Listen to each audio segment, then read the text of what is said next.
Alors, comme j'ai déjà présenté et j'ai déjà mentionné, alors normalement, ma présentation est prévue comme deuxième présentation, a été prévue comme une deuxième présentation, mais malheureusement, Monsieur Blouk Youssef a des empêchements et il a eu des entretiens prévus, donc il ne peut pas assurer la première présentation, sa présentation. Sinon, il va, Inch'Allah, nous envoyer la formation et on va vous communiquer le support de formation par la suite par mail parce qu'on a vos adresses mail.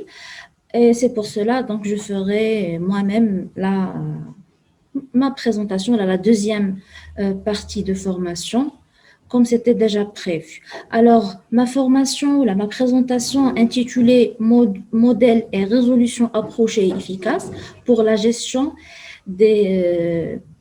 pour la gestion des catastrophes naturelles d'une manière générale, et j'ai précisé pour cette présentation la gestion des situations critiques.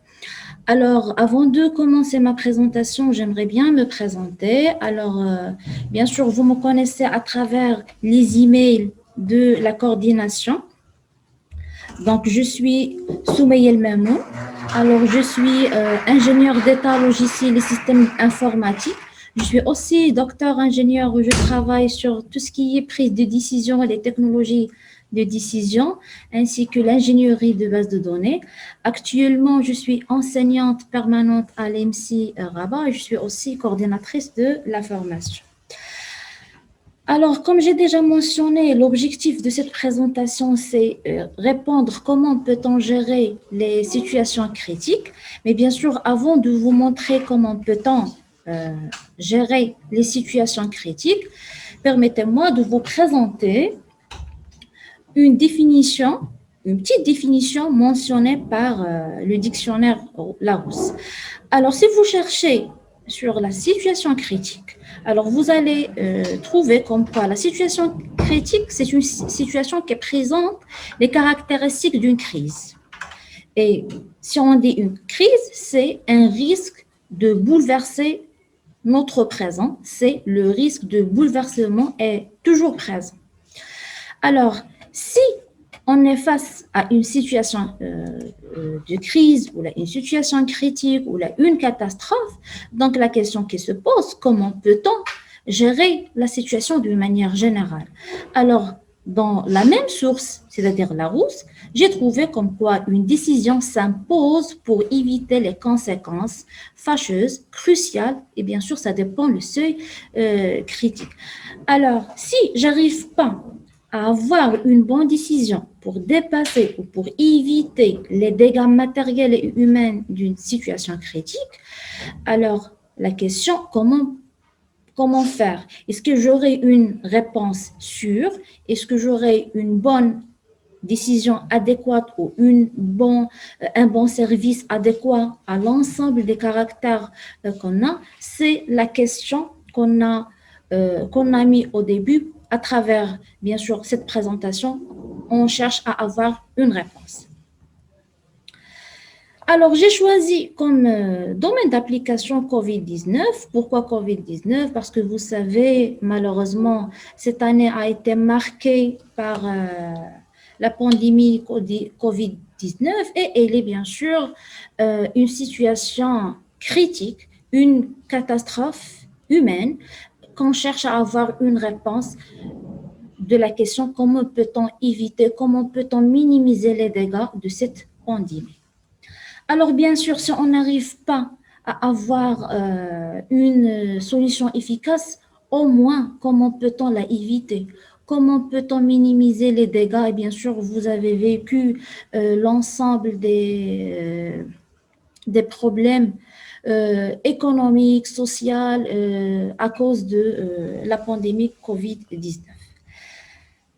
Alors, peu importe la situation, ça peut être COVID-19, ça peut être une catastrophe naturelle, inondation, incendie, peu importe. La question, c'est comment peut-on éviter cette situation?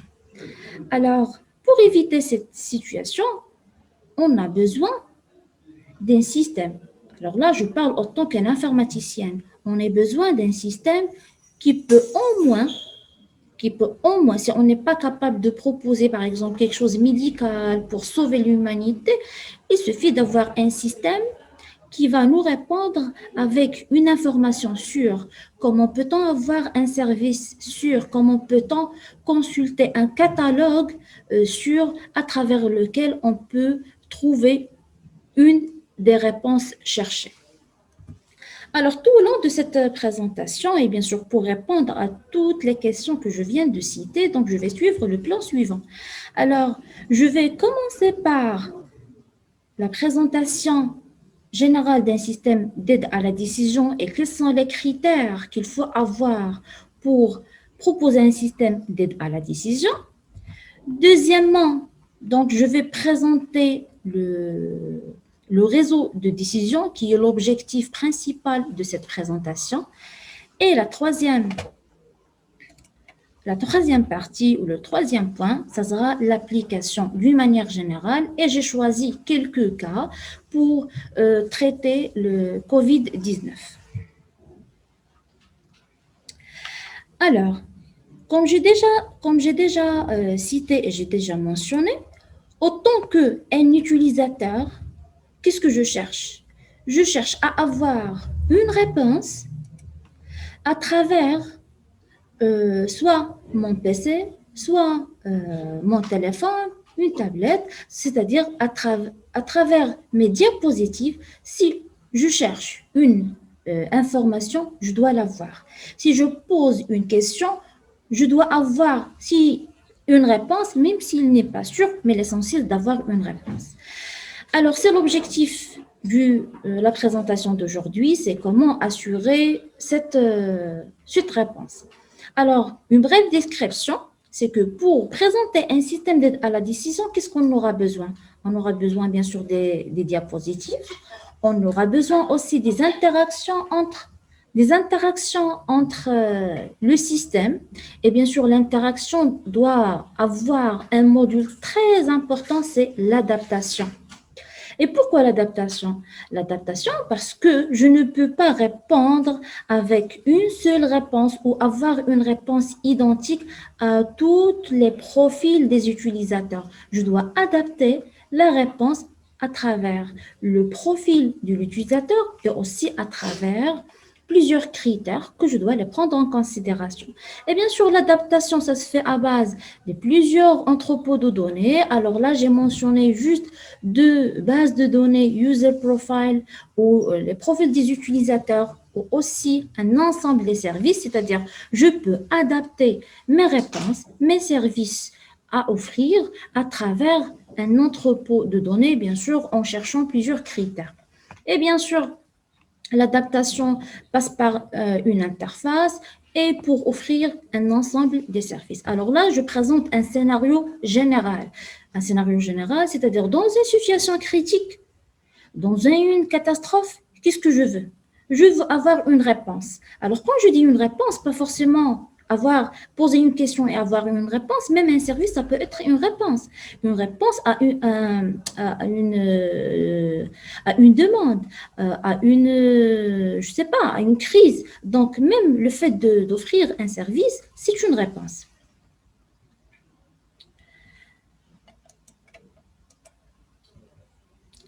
Alors, généralement, puisque je cherche à avoir une réponse, donc je dois me baser pour identifier la situation critique, donc je vais me baser sur des capteurs. Généralement, ce qu'on trouve dans les projets décisionnels. Les capteurs, bien sûr, je ne vais pas prendre juste les capteurs dans le cas d'une situation critique. Je ne vais pas me baser juste sur les capteurs, mais moi, je veux me baser sur l'ensemble des données environnementales. Et quand je dis des données environnementales, ça peut être des données déjà stockées, ça peut être des données envoyées par les capteurs, ça peut être aussi des observations. Des observations, c'est-à-dire des simples utilisateurs qui peuvent alimenter le système par leur observation. Alors, le fait de recevoir ces observations ou ces données environnementales, on doit lancer un processus. Le processus cherche à atteindre deux objectifs. Le premier objectif, c'est trouver, bien sûr, la solution. Et avant de trouver la solution, il faut faire l'adaptation, c'est-à-dire s'adapter à la situation traitée et même au profil des utilisateurs touchés par exemple par la catastrophe ou la situation critique. Alors bien sûr, après l'adaptation et la recherche de la réponse, donc le système, qu'est-ce qu'il va faire? Il va tout simplement offrir une décision. Alors, la décision, c'est la solution attendue, c'est la réponse attendue. Alors, pourquoi c'est une décision? Parce que le système a cherché, a lancé son processus pour décider qu'est-ce qu'il faut faire dans telle situation. Alors, bien sûr, la décision, puisqu'on parle de l'adaptation, puisqu'on parle de l'adaptation, ça peut être la première, une décision, ça peut être deux décisions, ça peut être plusieurs décisions. Et bien sûr, le fait de proposer une décision revient toujours à la situation. Généralement, Généralement, n'importe quel projet décisionnel est caractérisé par quatre étapes. Alors, la première étape, c'est la collection, structuration, détection et la dernière étape, c'est la décision. Alors, j'ai pris les étapes des projets décisionnels et je les formulées comme cette façon là, comme vous voyez. Alors, la première étape, c'est la collection. Et bien sûr, je ferai la collection à travers des observations, des capteurs, à travers des données envoyées par n'importe quelle source, et je dois les prendre, les collecter et les stocker dans n'importe quelle source. Alors, les stocker, donc le stockage, ça peut être dans des simples fichiers, ça peut être des fichiers XML, ça peut être dans des bases de données. Les bases de données, ça peut être même des bases de données distribuées. Donc, l'essentiel, c'est de collecter pour la première partie, c'est-à-dire l'essentiel, c'est collecter les informations, collecter les données environnementales et les prendre telles qu'elles sont et les stocker. C'est la première étape. La deuxième étape, bien sûr, après avoir collecté les données, donc je dois avoir au moins une source homogène. Donc, c'est pour cela qu'il faut formater les données collectées, les structurer et les analyser. Alors, formater, c'est-à-dire proposer une seule forme. Structurer, c'est-à-dire proposer une structure pour garder ou pour sauvegarder les données. Et les analyser, bien sûr, trier les données et les classer pour supprimer les données erronées. Alors, après avoir bien sûr formaté, structuré et analysé les données, on passe à la deuxième étape, c'est la structuration. Bien sûr, après avoir fait toutes les étapes et après la structuration, il faut enregistrer. Et là, vous avez le choix. Alors, et bien sûr, dans les projets classiques, on aura le choix de sauvegarder nos données dans les bases de données, des fichiers, tout type de fichiers. Mais pour un système vraiment critique qui traite des situations critiques, c'est préférable de les stocker sur tous les types, tous les moyens qu'on a pour stocker pour avoir une information accessible. Alors, par la suite, il faut faire l'évaluation de ces informations. Après, bien sûr, le collecte, structuration, l'analyse, il faut faire l'évaluation. Pourquoi il faut faire l'évaluation? Il faut faire l'évaluation pour détecter le danger. C'est la détection. Alors, je vais détecter le danger et je vais m'adapter. Alors, je vais m'adapter en prenant en considération quatre critères. Donc, je vais m'adapter en prenant en considération le critère du lieu, la gravité, la propagation et l'état du victime. Alors, pourquoi? Parce qu'un service offert pour un jeune, ce n'est pas le même qui va être proposé pour quelqu'un qui est âgé, un bébé. Le taux de propagation, bien sûr, influence sur la décision, ainsi de suite. Et bien sûr, en prenant en considération les quatre critères, donc je peux par la suite proposer un plan d'urgence. Un plan d'urgence, c'est-à-dire des services. Ça peut être plan 1, plan 2 ou n'importe quel service, n'importe quelle décision. La question qui se pose, comment peut-on proposer le plan? Donc tout simplement, on va se baser sur des sources d'informations. Ce sont deux entrepôts de données. une base de données pour les règles et une base de données pour les connaissances. Et bien sûr, l'alimentation des sous-bases de données, ça se fait par un expert de domaine. Donc, c'est à l'expert de domaine d'alimenter ces deux bases de données. Alimenter, c'est-à-dire ajouter quelles sont les règles sur lesquelles on va se baser pour prendre la décision et les connaissances, quelles sont les connaissances qu'on doit avoir pour faire l'adaptation. Alors, puisqu'on parle d'une catastrophe ou d'une situation critique ou une crise, donc on n'a pas une information sûre. Et puisque vous n'avez pas une information sûre, donc sûrement ça va influencer sur la réponse. Et bien sûr, c'est pour cela, on va prendre les données environnementales, on va prendre toutes les données environnementales, on va les traiter pour répondre aux clients. OK. Et bien sûr, pour qu'on puisse avoir une amélioration et améliorer le processus d'adaptation des prises de décision, je dois prendre en considération le retour de chacun de ces utilisateurs pour c'est-à-dire il faut les prendre pour les prendre en considération par la suite pour le moment de l'adaptation. Pourquoi? Parce qu'une information sûre avec un service sûr, c'est-à-dire c'est un bon service. Sinon, si vous avez une information qui n'est pas sûre et même vous n'arrivez pas à proposer un service qui aussi n'est pas sûr, donc ça va influencer sur l'avancement ou sur le processus d'adaptation et de prise de décision d'une manière générale. Alors, là, on doit avoir une réponse sur plusieurs questions. Comment peut-on proposer un système intelligent et adaptatif d'aide à la décision dans un environnement évolutif et changeable? Donc, c'est un besoin qu'on doit répondre. Alors, le besoin, c'est quoi? C'est il faut avoir un système intelligent, c'est-à-dire qu'il doit prendre en considération le retour des utilisateurs. Adaptatif, c'est-à-dire il ne faut pas offrir le même service à plusieurs utilisateurs.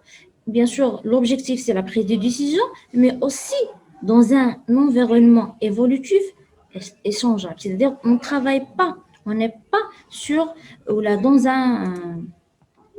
un environnement stable. Par la suite, on a trouvé une nécessité. C'est comment chercher les mécanismes permettant d'identifier les situations. On est conscient comme quoi on est dans un environnement changeable, mais comment peut-on identifier ces situations? Alors là, je parle des situations critiques. Par la suite, après avoir bien sûr identifié les situations, je dois m'adapter. Donc là, une autre question se pose, comment peut-on s'adapter au cours des changements afin de tendre à tout instant vers la fonction adéquate. Alors, on n'est pas dans un environnement stable, on est dans un environnement changeable et évolutif. Ça implique comme quoi, à chaque instant, à n'importe quel moment, on doit identifier la situation pour proposer un service adéquat. Et aussi, comment peut-on proposer les actions pour sortir avec le maximum de gains et minimum de dégâts. Pourquoi? Parce que le fait de traiter une situation critique, il y a l'humanité, il y a dans l'autre côté la vie humaine. Alors c'est pour cela, au moins si j'arrive pas au moins d'éviter la catastrophe ou d'éviter la situation critique, au moins je dois sortir avec le maximum de gains. Alors si je regroupe tous ces besoins-là, donc je dois développer la capacité du système, là je parle du système d'aide à la décision, à améliorer ses performances via des interactions avec son environnement. C'est-à-dire, je dois avoir un système qui a la capacité d'apprendre, en utilisant bien sûr les techniques d'apprentissage, à améliorer ses performances et à améliorer bien sûr les services proposés, tout en se basant sur l'environnement et sur les interactions avec l'ensemble des acteurs du système. Malheureusement et heureusement, on a des caractères à traiter, le système d'aide à la décision, qui traite les situations critiques. On est face à un critère très important, c'est la sûreté. Comment peut-on assurer un service sûr? Comment peut-on avoir la complétude? La complétude, c'est-à-dire rajouter d'autres services pour compléter l'ancien. Comment peut-on proposer un service au bon moment? Bien sûr, si j'arrive pas à proposer un système au bon moment, donc sûrement, je vais pas minimiser le gain. Je vais, pardon, maximiser le gain et réduire ou là, minimiser les dégâts. C'est-à-dire, le bon moment, c'est un critère très important dans ces situations. Et aussi, le plus important, c'est la possibilité de rollback. La possibilité de rollback, c'est-à-dire, puisque je travaille dans un environnement changeable, dans un environnement qui n'est pas stable, et bien sûr, je ne traite pas des informations sûres, donc sûrement, je dois avoir la possibilité de retourner en arrière. Retourner en arrière, c'est-à-dire, je propose un service. Si ce n'est pas le bon service, donc je dois avoir la possibilité de revenir en arrière et proposer un autre service meilleur que le précédent. Si je veux répondre à toutes ces questions et avoir un système qui répond à tous les critères que je viens de citer, donc automatiquement, je fais appel à l'intelligence artificielle. Et si je fais appel à l'intelligence artificielle, et bien sûr, je fais appel aux techniques de la prise des décisions, vous allez trouver comme quoi on a les arbres de décision, la théorie AMA, c'est-à-dire les systèmes multi-agents, on a aussi les réseaux de neurones et on a aussi les réseaux bayésiens. Mais malheureusement, puisque j'ai déjà travaillé sur les catastrophes naturelles et bien sûr en utilisant les systèmes adaptatifs et j'ai fait l'analyse de l'ensemble des techniques de la prise de décision, j'ai pu faire une étude détaillée et une étude comparative pour choisir une des techniques qui va me permettre de proposer le système. Mais malheureusement, je n'ai pas pu prendre une de ces technologies. Pourquoi? Alors, je vais citer quelques inconvénients de chaque technique, pourquoi je n'ai pas pris cette technique et pourquoi je propose une autre technique. Alors, je commence par l'arbre de décision. Alors, l'arbre de décision, c'est une technique facile à implémenter. Bien sûr, il nous permet d'avoir une décision. Bon, elle a plusieurs avantages, bien sûr. Mais malheureusement, elle a aussi des inconvénients. Les inconvénients, c'est que l'utilisation des variables ne sont pas simultanées. C'est-à-dire, je ne peux pas utiliser simultanément les variables. Mais elle est séquentielle, c'est-à-dire il y a une séquence. Je dois commencer par le premier nom et ainsi de suite. Et l'effet papillon, c'est-à-dire si je modifiais un des nœuds, donc automatiquement il y aurait une modification sur l'ensemble de l'arbre. Et le temps de calcul que devient très important le moment où on a un grand arbre de décision. Les réseaux de neurones. Les réseaux de neurones aussi, c'est une technique très développée, très utilisée dans plusieurs domaines. Mais je ne peux pas la prendre dans le cas des catastrophes naturelles ou dans les cas des situations critiques. Pourquoi? Parce qu'il n'est pas exploitable par les êtres humains. Alors moi, je veux offrir des services. Je veux avoir des réponses. Comment je peux répondre à des personnes avec des probabilités? Non, je ne peux pas. Alors là, je dois avoir quelque chose qui est lisible, interprétable par l'être humain. Et aussi le choix des valeurs initiales des poids du réseau et le réglage du pas d'apprentissage jouent un rôle important dans la vitesse de convergence. C'est-à-dire, bien sûr, si je modifiais les points de départ, sûrement, je n'aurais pas les mêmes résultats. Donc, c'est pour cela que je n'ai pas pris j'ai pas utilisé la technique ou la technologie réseau de neurones. Pour le réseau bayésien, puisqu'il n'est pas interactif, donc je n'ai pas pu le prendre. Pourquoi? Parce que je veux avoir le retour des utilisateurs et je veux améliorer mes services à travers le retour des utilisateurs. La dernière théorie, c'est une théorie qui était très développée et qui a été utilisée par plusieurs chercheurs et aussi sert à répondre dans des situations critiques ou là, des situations qui nécessitent une prise de décision. Mais malheureusement, c'est pas une technique fiable. Pourquoi? Parce qu'il se base sur la décision d'un agent. Et quand on dit la décision d'un agent, c'est-à-dire elle donne la possibilité à un agent de faire la collaboration et proposer les décisions.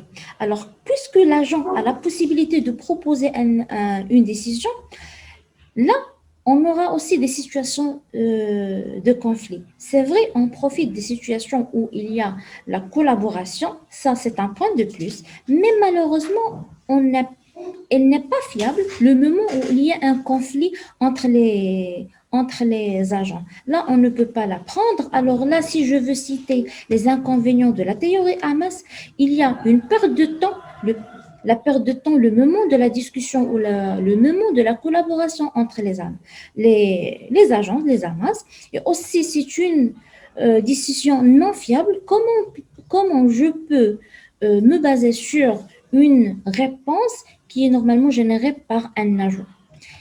Et aussi, la concurrence et le conflit entre les agents, je dois les prendre en considération. Donc, je ne peux pas traiter une situation critique avec la théorie Hamas. C'est pourquoi. C'est pourquoi on est face à une situation critique. Et cette fois-ci, c'est quelle technique à utiliser pour gérer une situation critique. Et surtout, qu'on est en train de traiter des données mixtes, incrémentables et incomplètes. Et aussi, on doit avoir un service lisible, facile, homogène et hétérogène. C'est-à-dire qu'il faut prendre les deux. Homogène si on traite une seule situation, hétérogène si on a plusieurs situations. Et bien sûr, pour traiter les données et avoir ces services, il faut remplir quelques critères.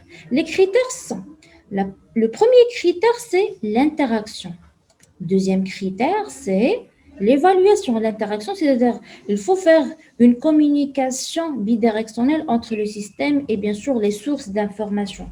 L'évaluation, c'est-à-dire à n'importe quel moment, il faut évaluer les services et les réponses du système pour améliorer bien sûr l'ensemble des services proposés par le système.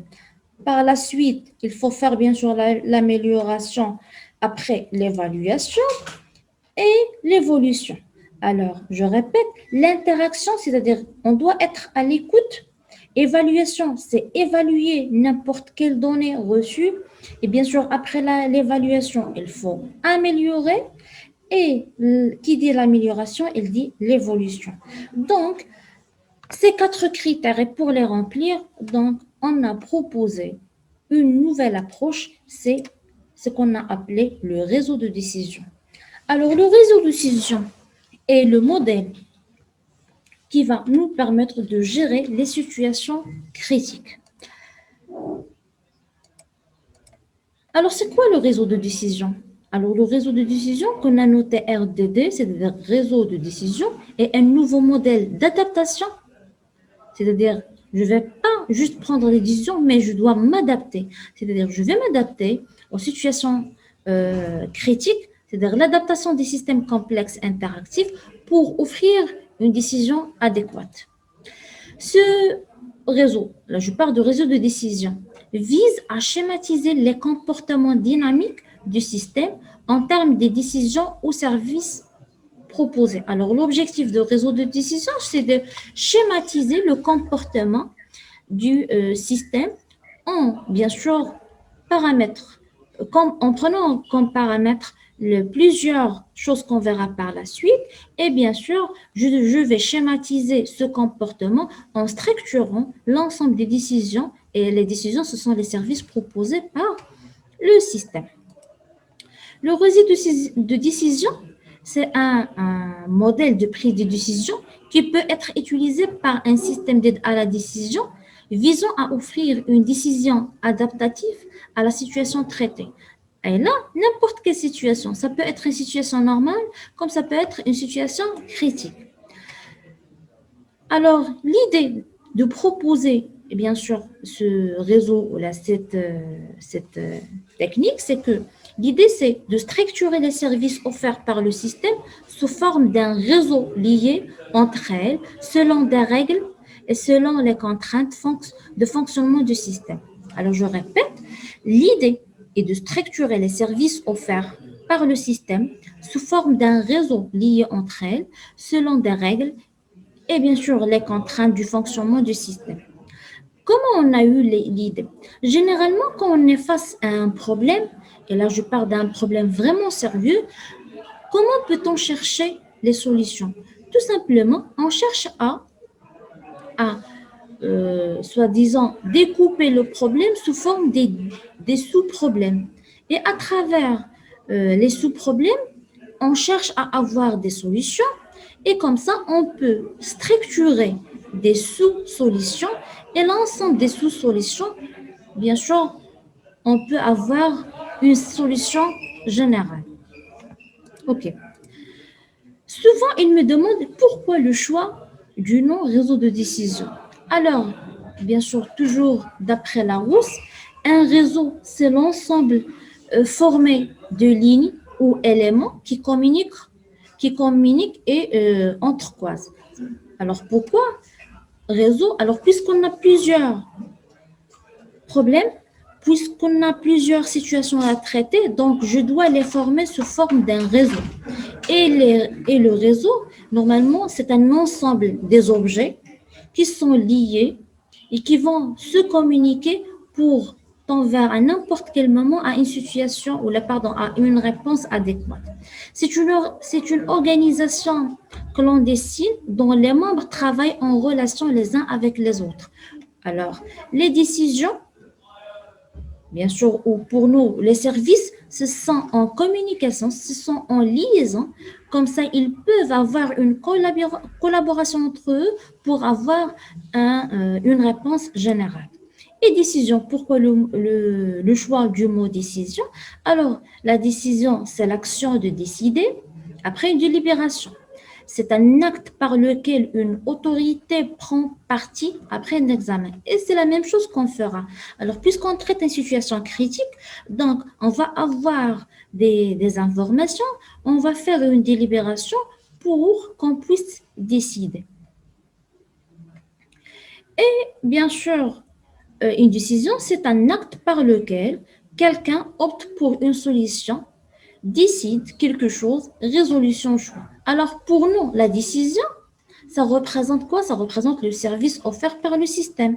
Et puisque le service offert par le système, c'est une décision de système, donc pour cela, on a choisi réseau de décision. Alors, comme synonyme, c'est un ensemble de services qui sont bien sûr structurés sous forme d'un réseau et bien sûr, chaque service, c'est une décision de système. OK. Pour la représentation graphique du réseau de décision. Le réseau de décision se représente graphiquement sous forme d'un graphe composé de plusieurs triplets. Alors, le réseau de décision se représente graphiquement sous forme d'un graphe composé de plusieurs triplets. Alors, venons voir ce triplet. Alors, vous voyez comme quoi un triplet est défini par un nœud d'entrée et un nœud de sortie, et la liaison entre les deux nœuds, ça se fait avec un connecteur. Et bien sûr, à travers les triplets, on peut configurer, on peut proposer nos services. Bien sûr, je n'ai pas assez le temps pour présenter les composants du réseau, mais j'ai schématisé où j'ai pris un exemple et bien sûr, à travers l'exemple affiché, je vais vous présenter le composant de réseau de décision. Alors, pour qu'on puisse proposer un réseau de décision, je vais utiliser les notions suivantes. Alors, je commence par une décision élémentaire. Une décision élémentaire, c'est une sous-décision. C'est une partie de la décision globale du système. Alors, c'est pour cela on l'a appelée décision élémentaire. Et bien sûr, à travers plusieurs décisions, on arrive à avoir une décision globale qui est le service offert par le système. Comme vous voyez, on peut bien sûr relier l'ensemble des décisions élémentaires à travers quoi? À travers des connecteurs. Et là, on a proposé jusqu'à l'instant 3 types de connecteurs. On a le connecteur OU, on a le connecteur en parallèle et on a le connecteur et. Alors, venons voir quelle est la différence entre les trois types de connecteurs. Alors, le connecteur OU, c'est facile, c'est-à-dire vous avez le choix entre deux décisions élémentaires. Alors, par exemple, là, on a le nœud numéro 1 relié avec deux nœuds 7 et 20 avec le connecteur OU, c'est-à-dire, vous pouvez, après le nœud 1, vous pouvez choisir le 7 et vous pouvez choisir le 20. Le 20, ça dépend bien sûr quelques données qu'on verra par la suite. Alors là, c'est pour le connecteur OU. Le connecteur OU, c'est-à-dire choisir un des données élémentaires ou là des décisions élémentaires.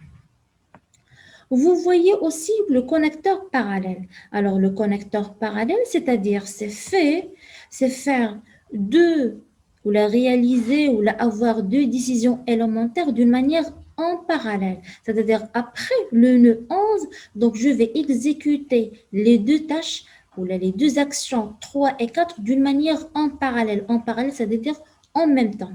Et vous avez aussi le connecteur et le connecteur et, c'est-à-dire relier un nœud avec deux autres nœuds et exécuter les deux actions. Ça peut être simultanément, ça peut être non. Donc, l'essentiel, c'est d'exécuter les deux. Les deux. La notion de temps n'est pas prise en considération. Je peux commencer par le nœud numéro 10 et par la suite nœud numéro 9, comme je peux les exécuter en même temps. Comme je peux commencer par le nœud numéro 9 et par la suite nœud numéro 10. Alors là, pourquoi le choix des surconnecteurs? Parce que par la suite, après avoir fait l'analyse, donc parfois on est obligé de faire appel à deux services en même temps. Parfois on est obligé de faire appel à deux services, mais la notion de temps le temps ou l'ordre n'est pas important. Donc c'est pour cela, il faut bien sûr avoir un connecteur, un moyen de relier l'ensemble des décisions. Et bien sûr, puisqu'on traite plusieurs situations, et le fait de dire plusieurs situations, des plusieurs contextes, c'est pour cela.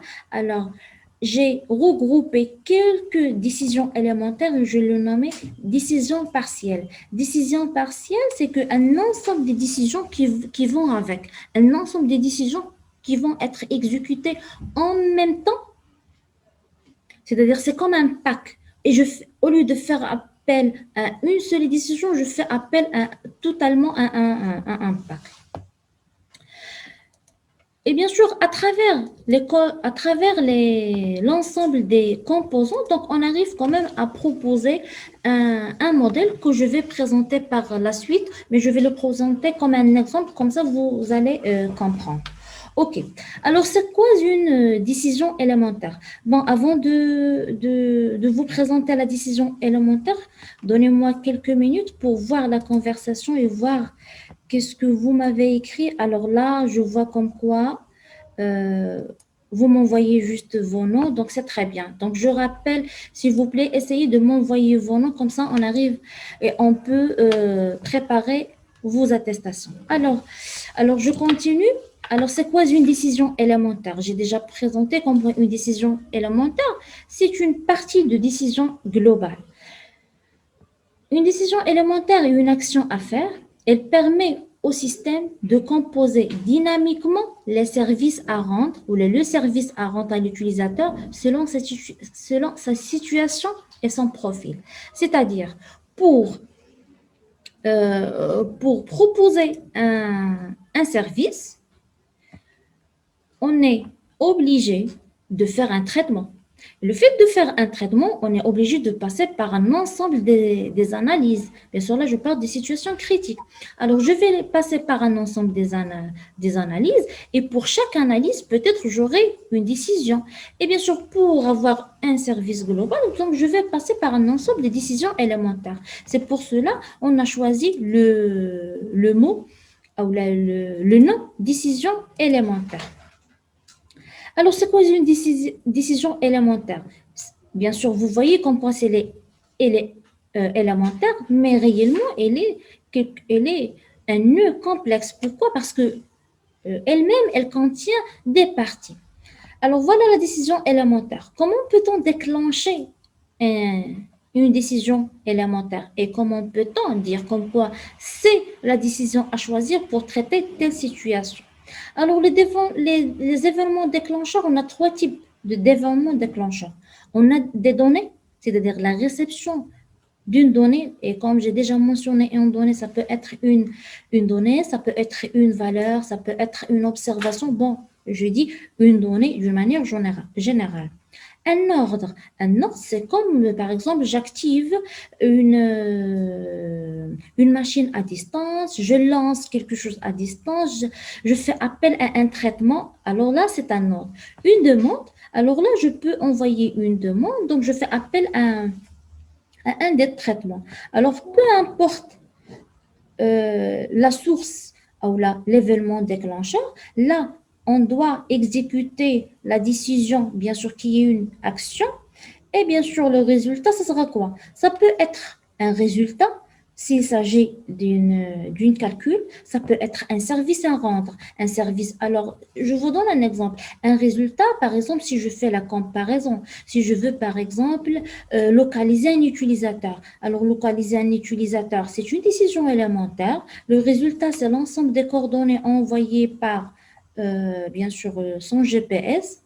Alors là, c'est résultat. Pour une autre décision, un service, par exemple, je peux passer un appel téléphonique d'une manière directe. Là, c'est un service, c'est-à-dire je peux lancer un appel d'une manière directe. Je n'ai pas un résultat concret, une valeur, mais même l'appel direct, c'est un service.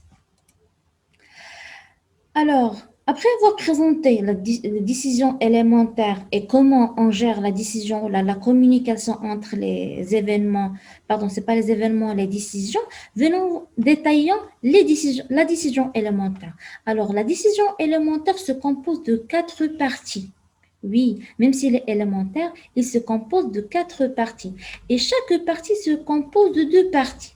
Alors, pour exécuter une décision élémentaire, peu importe la décision élémentaire, ça peut être, ça peut être euh, un service, ça peut être un traitement, peu importe. Alors là, il y a un traitement, ce qu'on a appelé prêt. Alors prêt, pour lancer le traitement de la décision élémentaire, donc peut-être j'aurais besoin de faire des traitements avant. Et aussi, peut-être j'aurais besoin des conditions à remplir avant. On a aussi, bien sûr, la décision qui est, comme j'ai déjà présenté. Donc, et bien sûr, pour lancer la décision, il faut avoir un événement déclencheur. J'exécute euh, la décision élémentaire pour avoir des résultats. Alors là, je dois préciser quels sont les événements déclencheurs. Ça peut être un événement, ça peut être plusieurs événements. Et qu'est-ce que je dois avoir comme résultat? Durant l'exécution de cette décision, est-ce qu'il y a des conditions à respecter? Est-ce qu'il y a des précautions à respecter? Là, ce qu'on a détaillé dans la partie acte, c'est-à-dire action. Et bien sûr, une décision, c'est un traitement, c'est une action. Il y a une liste des tâches. Alors, si je veux résumer cette partie, pour avoir une décision, donc une décision se constitue d'un ensemble de tâches et une liste de tâches. Une liste de tâches pour avoir des résultats. Et pour avoir des résultats, sûrement, il faut avoir un événement, un ou plusieurs événements déclencheurs. Et bien sûr, avant de lancer la décision, il faut faire des traitements et aussi vérifier les conditions. Après l'exécution de la décision élémentaire, on a aussi la dernière partie ou le quatrième point, c'est le post. Le post, c'est tout ce qui est après. Alors là, on a la décision, on a tout ce qui est avant et on a tout ce qui est après. Tout ce qui est après, c'est le post-traitement, qui sont les traitements à faire après l'exécution de la décision. Et quelles sont les conditions qu'il faut remplir après l'exécution de l'action. Alors, pour simplifier cette partie, alors j'ai pris une simple décision élémentaire, c'est localiser un utilisateur. Alors, alors là, pour bien sûr la partie action et data, donc je présente les deux, action et data. Pour localiser un utilisateur, Donc, comme liste d'actions, donc je dois récupérer l'altitude, altitude et longitude. C'est la liste des tâches à faire. Pour les conditions, donc la seule condition, c'est que le GPS doit être activé. Alors, les événements déclencheurs. Alors, ça peut être une demande, c'est-à-dire l'utilisateur se demande de se localiser par rapport à quelque chose. Ça peut être une fonction. Une fonction, c'est-à-dire quelqu'un qui qui demande ou là, qui se demande les coordonnées de quelqu'un d'autre ou là d'un, je sais pas, d'un objet d'une manière générale. L'objet, ça peut être une personne, ça peut être quelque chose, c'est-à-dire par exemple une véhicule, peu importe. Et bien sûr, les résultats, qu'est-ce qu'on attend comme résultat? On attend l'altitude, altitude et longitude qui doivent être obligatoirement différents de nul. Alors, qu'est-ce que je dois faire avant? Alors, bien sûr, pour localiser un utilisateur, je dois activer le GPS. Donc, le GPS doit être activé. Et puisque j'ai le droit de localiser un autre objet, alors je parle un objet, ça peut être une personne, ça peut être par exemple n'importe quel objet. Alors, est-ce que j'ai le droit d'activation? Donc, pour le système, si vous voulez activer ou si vous cherchez les coordonnées de n'importe qui, donc le système doit vérifier si vous avez le droit d'activer le GPS. Et le traitement, c'est activer le GPS. Alors, la condition, c'est un GPS activé et vous avez le droit. Sinon, si vous n'avez pas, bien sûr, les droits d'activation, vous n'allez pas, bien sûr, récupérer les coordonnées. Sinon, si vous n'avez pas le GPS activé et vous avez le droit, vous allez activer GPS. Alors là, c'est qu'il faut faire avant la décision élémentaire. Maintenant, par la suite, c'est-à-dire vous avez récupéré les coordonnées, qu'est-ce qu'il faut faire? Il faut tester si les trois coordonnées sont différentes de nul. Sinon, il faut désactiver le GPS si vous avez l'activé. Alors, comme j'ai déjà mentionné, et pour qu'on puisse mettre en relation l'ensemble des décisions élémentaires, on a proposé trois types de connecteurs jusqu'à l'instant, sachant qu'on vise à présenter d'autres connecteurs. Le premier connecteur, le OU, donc c'est un simple connecteur pour relier des décisions. Le deuxième connecteur, c'est le et le troisième connecteur, c'est le parallèle. Alors, le et, c'est-à-dire, pour le et, c'est après le i, donc je dois exécuter J1 et J2. Je ne vais pas dire en même temps, mais l'essentiel, il faut l'exécuter les deux. C'est-à-dire, il faut exécuter les deux décisions. En parallèle, il y a la notion d'ordre. Alors, pour et, il n'y a pas la notion d'ordre, mais pour parallèle, il y a la notion d'ordre. C'est-à-dire, il faut les exécuter en même temps, d'une manière en parallèle. Ce que vous voyez, c'est un réseau de décisions qu'on a développé pour traiter les inondations. Alors, puisque j'ai fait ma thèse à l'université Abdelmalek Sati et exactement à la faculté des sciences et techniques, alors la région de Nord a été touchée souvent par les inondations. C'est pour cela qu'on a pris les catastrophes, la catastrophe naturelle d'inondation comme application des travaux de recherche. Alors, ce que vous voyez, c'est une proposition d'un réseau de décision pour gérer les catastrophes des décisions. Pour gérer la catastrophe d'inondation. Alors là, vous voyez juste les identifiants de chaque décision. Alors, puisque j'ai choisi l'application COVID, alors, je vais vous présenter une autre application, bien sûr, comment peut-on exploiter le réseau de décision dans cette situation qui est le COVID. Bien sûr, après avoir présenté un réseau de décision, bien, peu importe l'application, et former ou lier vos décisions élémentaires à travers des connecteurs, et bien sûr, après plusieurs expérimentations, vous pouvez proposer et bien sûr, vous pouvez avoir un catalogue de services. C'est quoi un catalogue de services? Un catalogue de services, c'est tout simplement plusieurs contextes, plusieurs utilisations qui se constituent de plusieurs décisions élémentaires. Le premier utilisateur a été touché par exemple, l'inondation. Le système a proposé plusieurs services, donc je dois stocker l'ensemble des services proposés.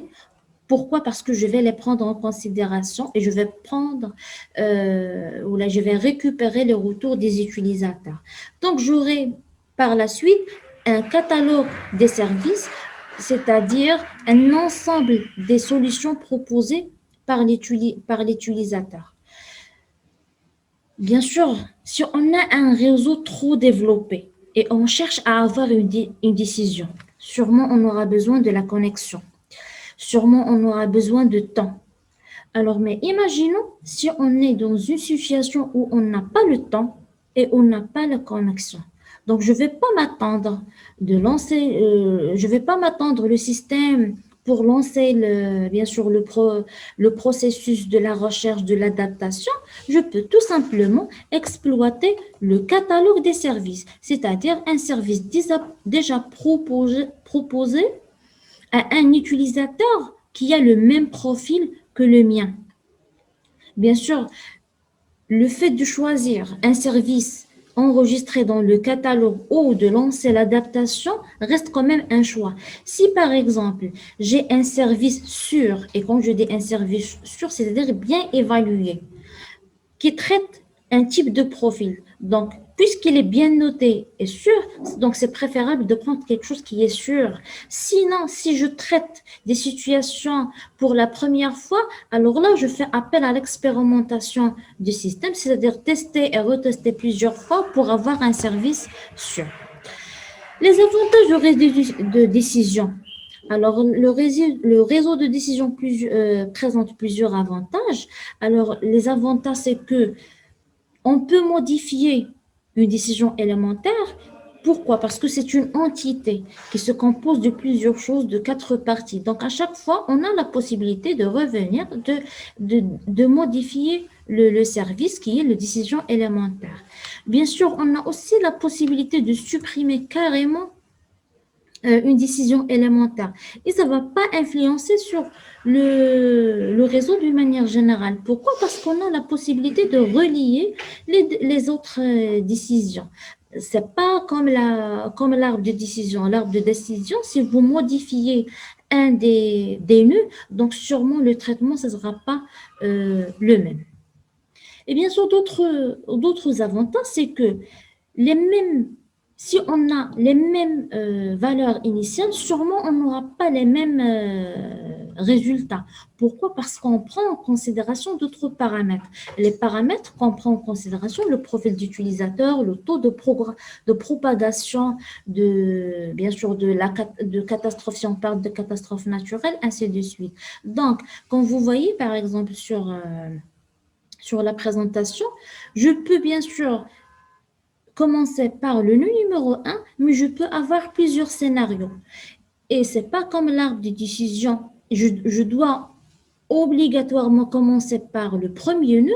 Dans le réseau de décision, vous pouvez commencer par n'importe quel nœud. L'essentiel, c'est qu'il faut remplir les événements déclencheurs. Alors, j'ai déjà présenté un exemple de réseau de décision. Et bien sûr, à travers le réseau de décision, on peut avoir un catalogue de services, mais j'ai déjà mentionné comme quoi on peut toujours évaluer les services proposés par l'utilisateur. C'est pour cela qu'on a proposé cette formule. C'est la formule permettant d'évaluer le service offert par le système. C'est la somme de l'ensemble évaluation sur le temps. OK. Alors, ce que j'ai présenté jusqu'à l'instant, c'est que j'ai présenté un modèle, une approche permettant de structurer des petites réponses, ce que j'ai appelé des décisions élémentaires pour gérer des situations critiques. C'est décomposer une catastrophe, une situation critique sous forme des petites situations et répondre et formuler une réponse à travers plusieurs services. Maintenant, pour que je puisse exploiter le réseau de décision, Donc, je dois utiliser ou là, je dois faire appel à une des techniques informatiques. Je ne peux pas, bien sûr, je ne peux pas transmettre, ou là, pardon, je ne peux pas transformer mon réseau de décision à une arbre de décision. Je ne peux pas transformer mon réseau de décision à un réseau de neurones, ainsi de suite. C'est pour cela on a pensé de transmettre, ou là, pardon, de transformer notre réseau de décision à un graphe de décision. Et pour transformer le réseau de décision à un graphe de décision, là, jusqu'à l'instant, ce que j'ai présenté que la représentation graphique. Donc, je dois bien sûr le présenter sur machine et on a choisi de le présenter par une matrice adjacente. Et je vais bien sûr vous montrer les règles à suivre pour présenter le réseau de décision, et à travers la matrice adjacente, je peux je peux déduire, ou je peux construire un graphe de décision. Alors, par la suite, donc la représentation de réseau de décision, j'ai présenté la forme graphique. Maintenant, je dois présenter le réseau de décision par une matrice adjacente. Chaque nœud a un identifiant. Chaque connecteur est identifié par un code identificateur unique. C'est-à-dire, on a donné à chaque connecteur un code que vous allez voir et je vais présenter.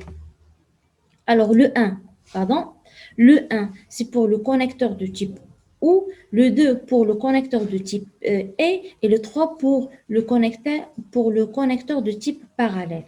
L'arc reliant deux nœuds dans le graphe raffiné est représenté par son coup.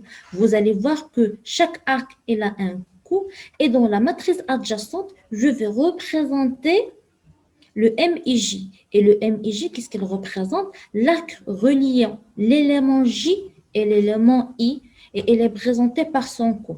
Alors, l'élément I et l'élément J, pourquoi j'ai mentionné, ou j'ai choisi le mot élément? Parce que ça peut être une décision élémentaire, comme ça peut être un connecteur. Donc, pour cela, je n'ai pas utilisé soit ni décision élémentaire, ni connecteur. Donc, pourquoi? Parce qu'il s'agit d'un nœud et les nœuds ne sont pas identiques.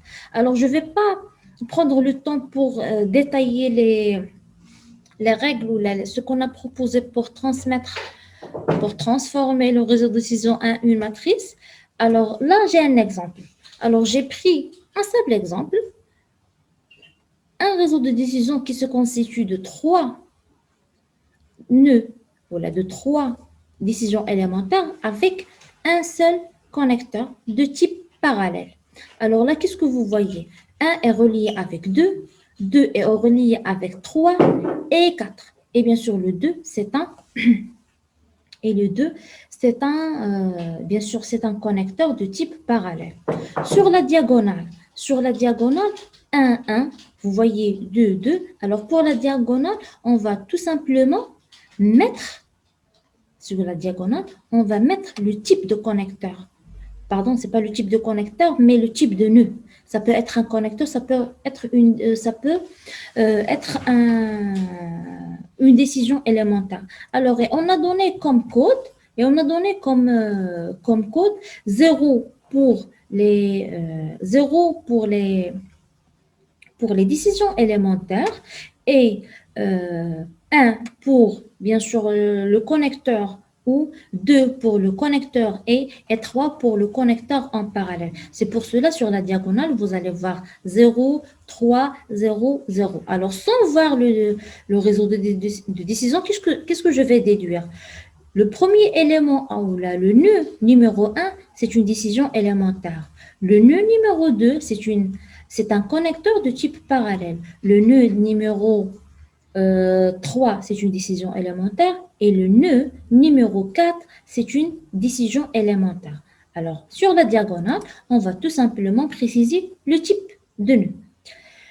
Alors, sur les autres cases, tout simplement, on va mettre, pour la première présentation, on va mettre soit 0, soit 1. 0 s'il n'y a pas de relation, 1 s'il y a une relation. Alors, 1, 1, bien sûr, ça précise type. 1, 0. Pardon, 1, 2. 2, là, vous voyez la relation. 2, 2, 1, est-ce qu'il y a une relation? 3, 1, est-ce qu'il y a une relation? Alors, 0 pour marquer comme quoi il n'y a pas de relation et 1 pour marquer comme quoi il y a une relation. Et par la suite, et bien sûr, en se basant sur l'ensemble des règles, de transformation, donc on peut bien sûr transformer et représenter un graphe de décision à une matrice adjacente, comme vous voyez. 0, il n'y a pas de relation. 1, il y a une relation. Sur la diagonale, on doit préciser, et bien sûr, on doit préciser les types des nœuds. Et bien sûr, après avoir présenté les relations, on remplace les 1 par les coups. Là, je ne parle pas des diagonales, mais je parle des cases. On remplace les 1 par les coups. Donc, après avoir présenté le réseau de décision dans une matrice adjacente, c'est-à-dire au lieu de représenter un réseau de décision d'une manière graphique qui est représenté par des traits plis, je peux les présenter par une matrice adjacente. Pour que je puisse l'utiliser et faire appel aux techniques de parcours de graphe, l'optimisation d'un graphe, ainsi de suite. Donc, je dois le transmettre à un graphe. Et un graphe, c'est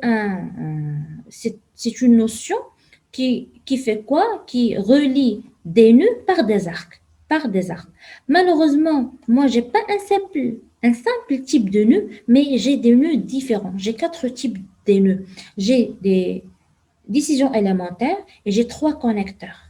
Alors, c'est pour cela que qu'est-ce que je dois faire? Je dois trouver une formule qui va me permettre de transmettre un réseau de décision à un graphe de décision. Alors, le graphe de décision, on a le nommé RRD. Il se compose d'un ensemble de nœuds et un ensemble des arcs. Alors, je dois avoir un réseau de décision source pour le rendre à un graphe de décision. Alors là, ce que vous voyez sur le côté droit, c'est un réseau de décision. Ce que vous voyez sur le côté gauche, c'est un graphe de décision. Et la différence, c'est quoi? C'est que pour le réseau de décision, vous voyez des nœuds différents. Pour le graphe de décision, vous voyez comme quoi on a des nœuds identiques. Alors là, vous allez voir juste comme première étape, on doit commencer par un raffinage. Donc, je dois raffiner mon diagramme. C'est pas, pardon, mon diagramme, mon réseau de décision. C'est-à-dire, je dois éliminer les connecteurs et par la suite, donc, je dois avoir une formule pour raffiner les connecteurs complexes. Les connecteurs simples, ce sont les connecteurs qui relient 2 nœuds, mais les connecteurs complexes, c'est les connecteurs qui relient plusieurs nœuds. Alors, dans ce cas, qu'est-ce que je peux faire? Alors, par exemple, pour cet exemple, alors là, j'ai 4 décisions, donc je peux regrouper 5 et 3 dans une seule décision, et ça peut être une décision partielle, la même chose pour 6 et 4, et pour les autres, donc je vais créer plusieurs relations, 1 avec 2, avec 20, 1 avec 7, et la même chose avec les autres connecteurs. L'application de RDD. Alors, à travers, bien sûr, l'ensemble des recherches, les recherches qu'on a fait, bien sûr, on a appliqué le modèle qu'on a proposé sur plusieurs situations. Alors, on a traité les inondations, on a contrôlé ou on a proposé une proposition de contrôler la gestion du Hajj. Surtout, c'est que, je crois, si je me rappelle très bien, en 2016, il y avait vraiment une catastrophe à l'Arabie Saoudite. Donc, pourquoi pas proposer un système d'aide à la décision qui va aider les personnes qui vont faire le Hajj à suivre,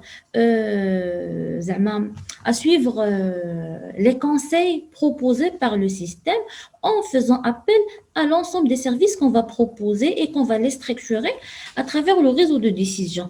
On a aussi proposé des services qui gèrent les situations de tremblement de terre, les incendies et aussi on a proposé des services pour contrôler les plantes. À travers l'ensemble des présentations et bien sûr les communications et les papiers, les travaux de recherche qu'on a fait, heureusement on a eu 3 prix. Alors, sachant qu'on a traité des différents thèmes. Aujourd'hui, et aussi pour manipuler, oui, aussi pour manipuler le réseau, on a proposé un langage propre pour gérer le réseau. Alors, pourquoi un langage propre? Parce que si vous vous rappelez, au début, j'ai mentionné comme quoi on va faire appel à un expert. Un expert, un expert, c'est pas une personne informatique. Un expert, ça peut être n'importe qui. Donc, c'est pour cela on doit offrir une simple façon pour donner à toute personne qui va utiliser et qui va programmer le réseau de décision de proposer le service. C'est pour cela on travaille sur un langage pour structurer le réseau de décision. C'est comme les requêtes SQL, c'est-à-dire on cherche à avoir des requêtes mais bien sûr, ce seront pas des requêtes, mais ajouter par exemple une décision, add new decision as, et je définis ma décision. Alors, c'est le travail qui est en cours pour l'instant. Alors, comme j'ai déjà mentionné, on a proposé un système qui va gérer l'ensemble des conseils à présenter pour une personne qui veut effectuer le Hajj. Alors, pour qu'on puisse bien sûr gérer ces situations et faire appel à l'ensemble des réseaux de décision ou les services proposés par le réseau de décision, il faut utiliser des diapositives. Alors, on a choisi trois, deux diapositives. Alors, l'UASMOD, c'est un dispositif de capteur spécialement orienté vers les développeurs. C'est un capteur très développé parce qu'il fonctionne avec des différents protocoles de communication. Il y a le Zigbee, le Bluetooth, GPRS et plusieurs, bien sûr, d'autres avantages.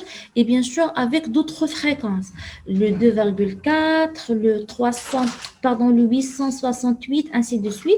Et bien sûr, le plus important, c'est un diapositive capable de se communiquer avec une distance de 12 km. C'est très intéressant, surtout si on traite d'une situation où on a vraiment une grande distance.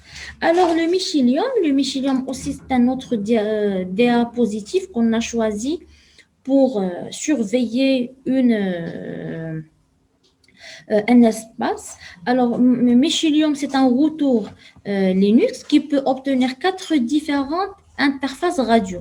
Wi-Fi, bien sûr, tous les types de Wi-Fi, le Bluetooth, Zigbee, ainsi que Michelium peut également intégrer un module GPS pour les applications mobiles. Alors, ce qu'on a proposé pour, bien sûr, gérer les situations critiques. Bien sûr, le choix de ces diapositives a été développé avec une équipe de l'Université Polytechnique à l'Espagne. L'avantage de Wasmut, c'est que c'est pas un simple capteur, mais c'est un capteur qui peut avoir plusieurs capteurs à la fois. Alors, pour nous, ça sera un capteur économique. Pourquoi? Parce qu'on peut installer un seul capteur et collecter plusieurs données environnementales en même temps. Donc, ce sera moins cher et plus efficace si en voyant l'ensemble des avantages présentés. Alors, ce que vous voyez, c'est juste quelques exemples des capteurs Wasmut. Pour Michelium, comme vous voyez, on peut alimenter un Michelium par un caméra pour, bien sûr, si on veut prendre des photos ou filmer ou faire une surveillance, comme on peut l'alimenter par une clé USB pour stocker les informations qui vont être routées. Et bien sûr, si vous cherchez sur le site de Michelium ou Wasmut, vous allez voir qu'on peut, qu'on peut même avoir une vie intelligente ou une ville intelligente. Une vie intelligente, c'est-à-dire tout ce qu'on utilise devienne intelligent. Et même la ville devient intelligente. Là, vous voyez qu'on peut tout contrôler. On peut contrôler la qualité de l'eau, on peut contrôler les déchets, canalisation. Alors là, c'est vraiment, ce sont deux diapositives vraiment trop développées. Si on arrive à proposer les services et à bien exploiter les avantages de Wasmut et Michelium, on arrive à, bien sûr, à tout contrôler et bien sûr à superviser les situations critiques. Alors, comme j'ai déjà mentionné, il y a plusieurs interfaces, il y a plusieurs façons de se communiquer. Aussi, et bien sûr, il y a la possibilité de se connecter à travers le net et en utilisant Wi-Fi aussi. Et on peut même se connecter à une base de données. Alors, si vous cherchez sur, bien sûr, le site de Wasmut et Michelion, vous allez bien sûr sûrement trouver qu'il y a plusieurs architectures. Alors, ce qu'on a proposé, c'est que, puisque j'ai travaillé sur les catastrophes naturelles, on a proposé une application mobile, ce qui était développé par Android en 2014, c'est qu'il permet juste de notifier un utilisateur. Ce qu'on a proposé, c'est qu'un danger près de toi et l'utilisateur a la possibilité de programmer, de créer des références, ainsi de suite. Alors, puisque j'ai choisi le COVID-19 comme application du réseau de décision, quelle réponse peut-on avoir à travers le réseau de décision? Alors, si je ne peux pas avoir une réponse, je peux faire une surveillance et je peux chercher une information sûre. Alors, en tant qu'utilisateur, je peux surveiller une zone, je peux surveiller une personne pour avoir une information sûre et même en tant que personne, parce que malheureusement, Covid, c'est une nouvelle notion, une nouvelle pandémie, donc on n'avait pas vraiment une information sûre. Avec le réseau de décision, on peut regrouper, faire une collaboration entre les intervenants, c'est-à-dire les scientifiques, qui vont nous proposer des services sûrs, des informations sûres. Alors là, comme application de réseau de décision, j'ai pris deux applications. Alors, je vais traiter les personnes qui souffrent des maladies chroniques et je vais proposer comment les autorités peuvent contrôler la propagation de COVID-19. Et nous, en tant que citoyenne, comment peut-on c'est pas prévoir, mais au moins comment peut-on éviter les situations critiques ou les espaces publics pour moi sont localisés ou là classés comme des zones dangereuses. Alors je commence par par le contrôle des personnes touchées ou les personnes qui ont des maladies chroniques. Alors qu'est-ce que je propose? Alors je peux surveiller ces personnes en mettant des capteurs corporels.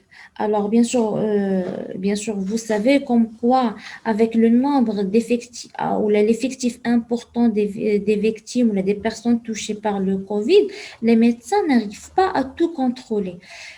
Même s'ils travaillent parfois 24 sur 24, ils n'arrivent pas à tout contrôler.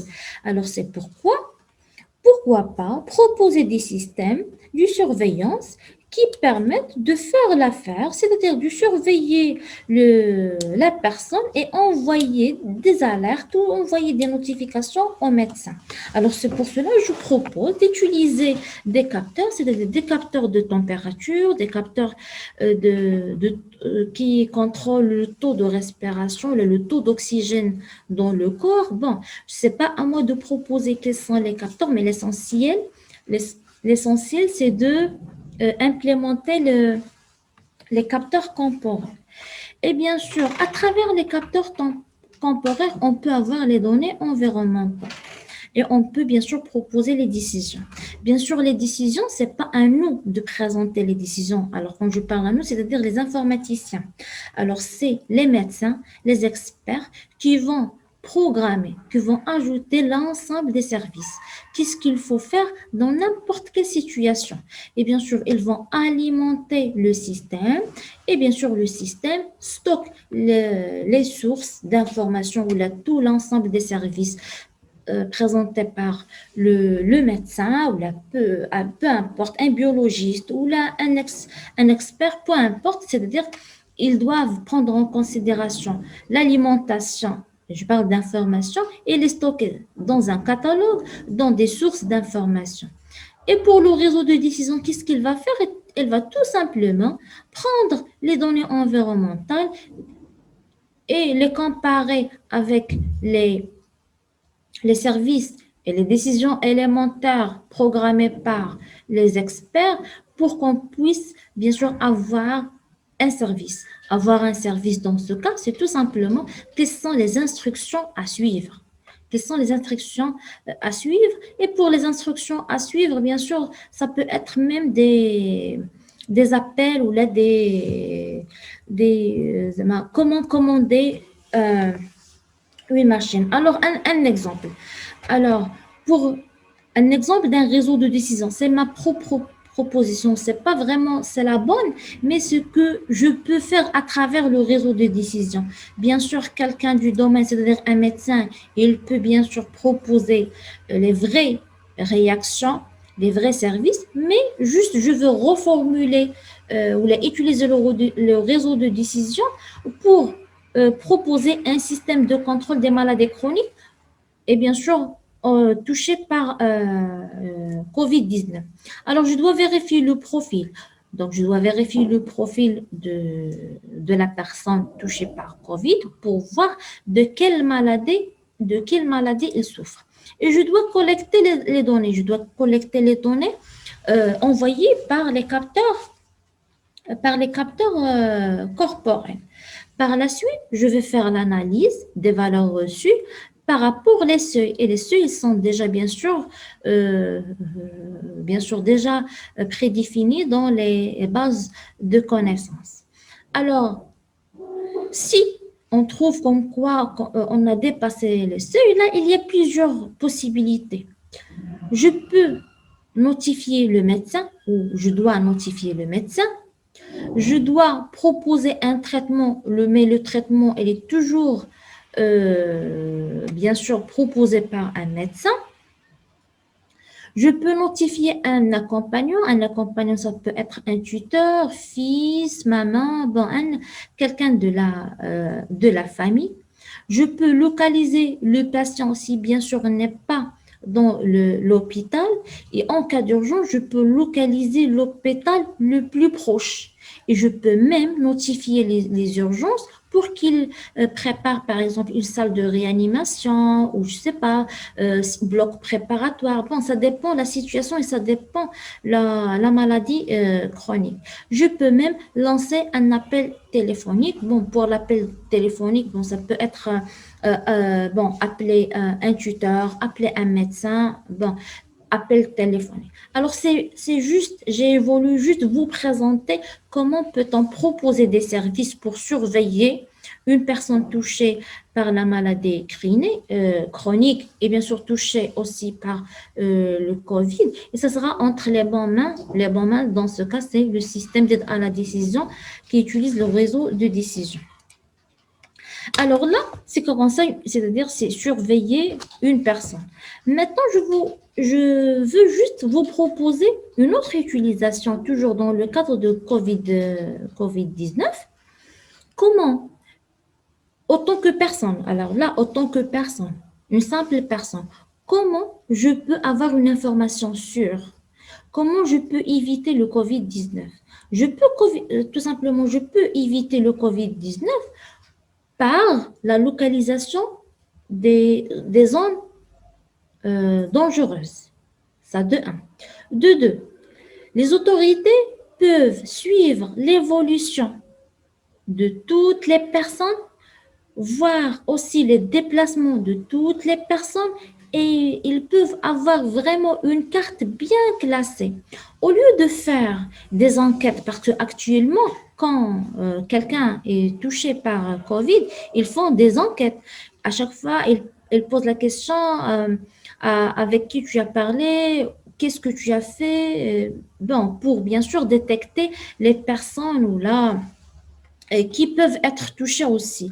Alors, si on a un historique, et bien sûr, l'historique, va être bien sûr généré par un ensemble des coordonnées GPS, on peut tout simplement récupérer liste des personnes qui ont bien sûr qui ont été en contact avec la personne touchée par Covid. Alors, là, je parle autant que personne simple. Alors, si je suis une simple personne et je veux sortir, qu'est-ce que je peux faire? Alors, je peux tout simplement utiliser une application et l'application fait quoi? Alors, l'application, à travers mon application, je peux me localiser. Bien sûr, me localiser. Si je suis, bien sûr, si j'ai déjà activé le GPS, c'est bien. Sinon, je dois activer le GPS. Si j'ai le GPS activé, qu'est-ce que je peux? Je peux afficher la carte. Afficher la carte, c'est pas la carte, bien sûr, afficher la carte du Maroc, mais je veux afficher la carte en mettant les statistiques des personnes touchées par Covid. C'est-à-dire dans n'importe quelle zone, combien de personnes ont été touchées. Et bien sûr, on peut même classer, par exemple, comme elle a fait déjà le Maroc, a classé les zones entre trois zones, vert, jaune et rouge. Donc, c'est-à-dire qu'il suffit d'avoir des couleurs.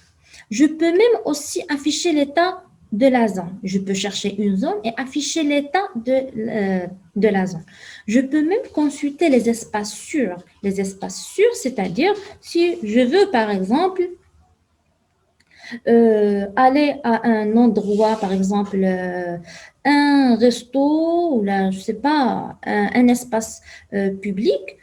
Donc, je peux consulter s'il s'agit d'un espace sûr. Alors, l'espace sûr, c'est-à-dire, dernièrement, les dernières 14 jours, il y avait personne touché par Covid. Donc, pour moi, c'est un espace sûr. Et je peux même et je peux même consulter quel est le chemin optimal. Le chemin optimal de quoi? Le chemin optimal pour éviter les zones dangereuses. Dans l'autre côté, et bien sûr, quand vous voyez en haut, vous avez une base de connaissances. Une base de connaissances, c'est-à-dire n'importe quelle action faite par l'utilisateur, ça va être capté pour le système et ça va être enregistré dans notre base de connaissances. Alors, en cas où c'est la personne touchée par Covid, automatiquement et d'après l'historique de l'ensemble des utilisateurs du système, on peut générer la liste des utilisateurs qui ont été en contact, qui étaient en contact, pas forcément quelqu'un que je connais. Donc, je peux, par exemple, aller à un endroit public, il y avait quelqu'un d'autre qui a été dans le même endroit. Pour nous, c'est une personne avec qui on était en contact. Donc, je dois lister tout simplement toute la liste des personnes qui ont été en contact avec la personne touchée. Alors, alors là, après avoir généré la liste des utilisateurs qui peuvent être bien sûr touchés, donc on doit envoyer la liste aux autorités, donc notifier les autorités. Alors là, notifier les autorités par deux choses. Notifier les autorités par la personne et bien sûr pour dire qu'en quoi cette personne est touchée, donc ça peut être identifié par un des laboratoires, une clinique, un hôpital, bon, peu importe, l'essentiel c'est qu'on a identifié une personne touchée. Donc notifier les autorités et bien sûr pour la part des autorités, ils vont recevoir la liste des personnes qui ont été en contact avec la personne touchée. Donc, les autorités, maintenant, bien sûr, ils ont le choix. Bien sûr, ils vont vérifier, ainsi de suite. Alors, par la suite, ils vont appeler les urgences. Appeler les urgences, bien sûr, pour faire les tests pour les autres personnes.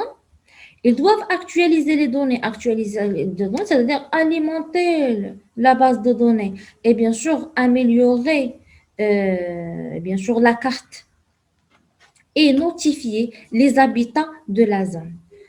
Alors, notifier les habitats de la zone, les habitats de la zone, c'est-à-dire les habitats ou les personnes qui habitent dans la zone où la personne est, est touchée. Alors, que ce soit le service X, que ce soit le service Y, ça reste quand même une proposition.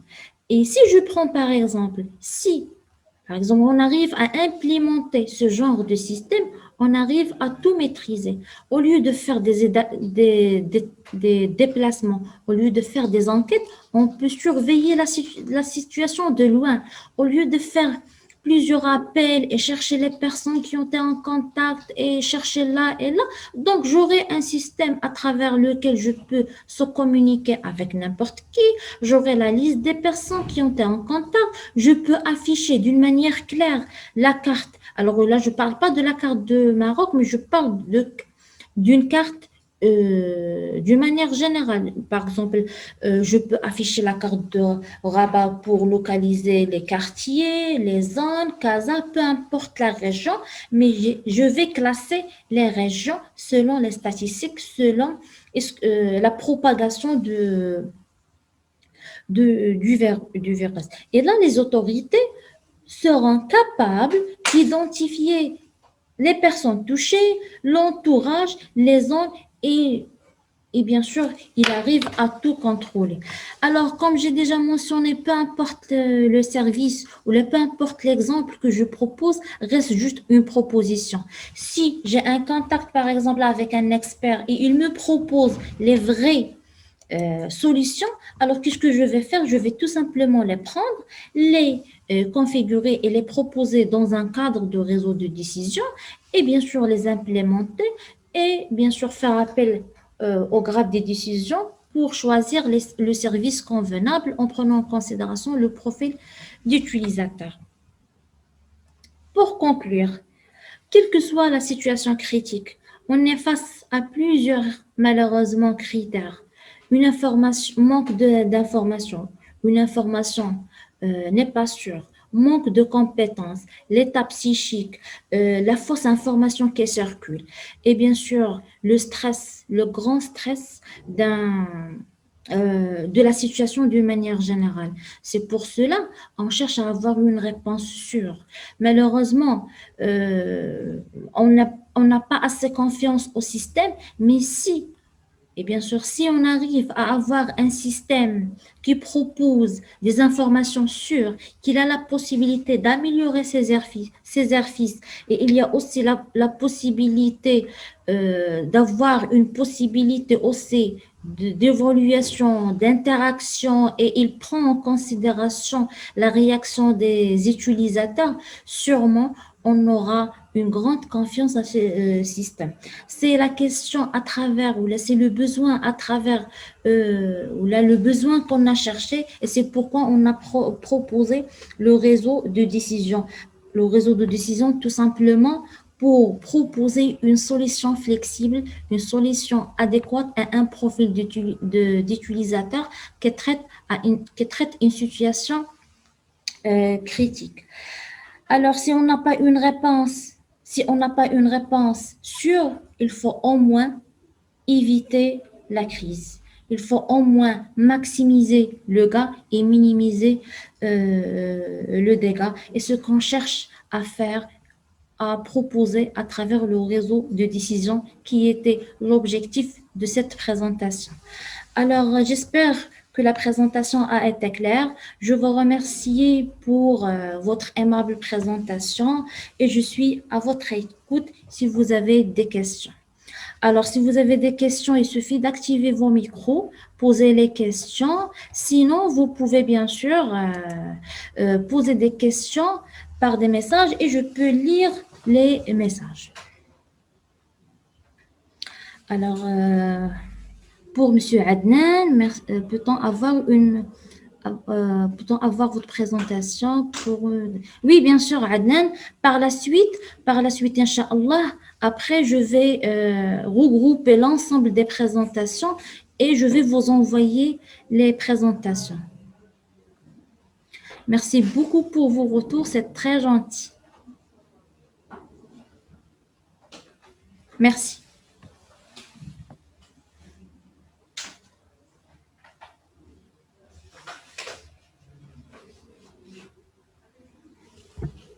Salam alaikum.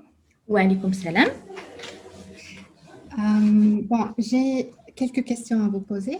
Oui, est-ce que vous pouvez se présenter, s'il vous plaît? Bien sûr. Oui, merci. Avec plaisir. Je suis Ajal Khallouqi, je suis docteur de l'Université Hassan Ier de Stats. Oui. Et maintenant, je fais un postdoc à Lakehead University au Canada. Oui. Et donc, je vous remercie infiniment, Madame Maya, donc, de votre présentation, qui était claire, pertinente. Merci. Merci. Et bien sûr, donc, qui a touché un sujet qui va aider une grande communauté et qui va avoir, Inch'Allah, un impact positif donc, ou bien dans les smart cities. Oui, c'est un des objectifs de réseau de décision, de proposer ces systèmes. Oui. Exactement. Donc, vous avez proposé un système d'alerte, oui. si j'ai bien compris, un système d'alerte qui peut être aussi un système de recommandation, qui est basé sur 4 phases, la phase collection, la phase préparation, détection et finalement décision. Oui. Donc, mes questions vont être focalisées sur les 3 premières phases. Oui. Et qui ont assez d'importance que donc, la phase finale qui est la décision. Oui.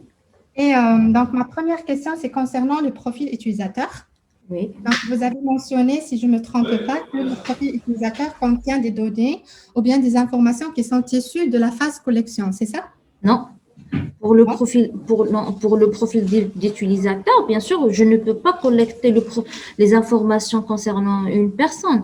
Alors, la collecte concerne juste les données environnementales. Par contre, le profil d'utilisateur, ce sont des informations précisées par l'utilisateur lui-même. Et donc, ces informations qui sont précisées par l'utilisateur vont être stockées au niveau de quoi?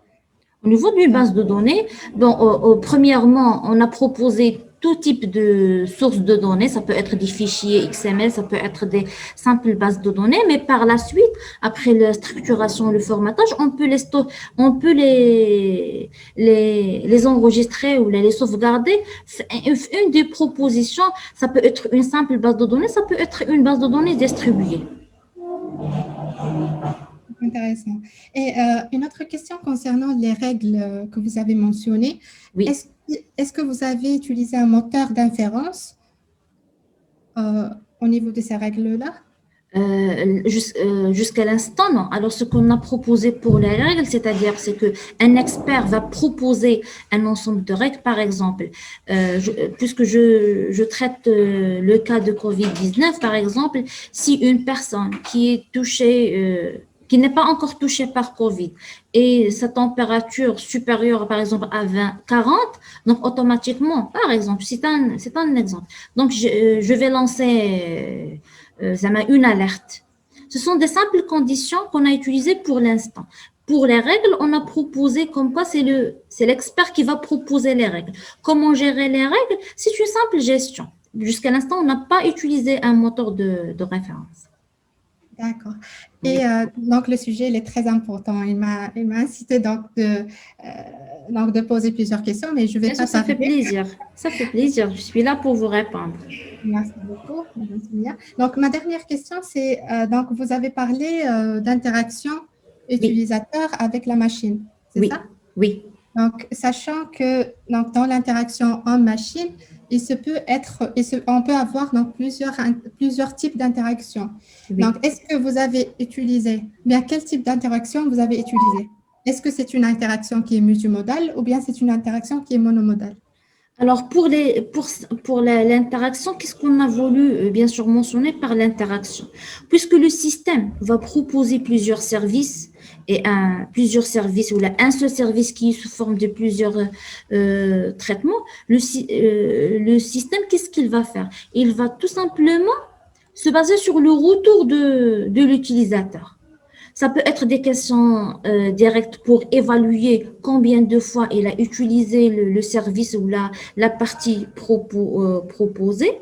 Et bien sûr, s'il a pris en sérieux le service proposé. Si vous avez suivi ma présentation, vous allez voir comme quoi on va tout simplement capter le retour de l'utilisateur. Et pourquoi le retour de l'utilisateur? Parce que par la suite, je peux évaluer et faire la somme des VI sur N. Euh, donc, désolée, toujours une petite question concernant Oui, la dernière question. oui. Euh, donc, donc, vous Alors, avez dit pardon, que... pardon, Hajar, alors je cite un exemple. Imaginons que vous avez le système et le système vous propose, par exemple, un chemin à suivre. Et bien sûr, puisque le système a toujours la possibilité de localiser l'utilisateur, tout simplement, il va vous surveiller. Si vous choisissez le même chemin, par exemple, proposé par l'utilisateur, automatiquement, il va déduire comme quoi tu as utilisé le service proposé par l'utilisateur. Sinon, si tu as choisi un autre chemin, donc automatiquement, il va évaluer comme quoi c'est pas une décision convenable. Même il peut envoyer des questions directes. Par exemple, un autre exemple, si par exemple il vous a envoyé ou il vous a notifié comme quoi un restaurant X c'est une zone dangereuse, et même si vous avez reçu une notification, vous avez choisi le restaurant, dans ce cas, il va aussi vous envoyer une question directe pour voir pourquoi tu n'as pas pris en considération la proposition de système. J'espère que c'est clair. Oui, c'est clair. Merci beaucoup. Merci. Merci, Haja, c'est gentil.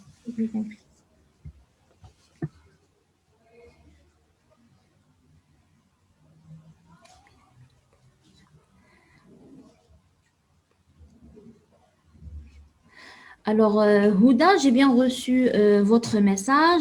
J'ai bien aimé les projets que vous avez présentés. Si je peux avoir plus de détails à travers des documents.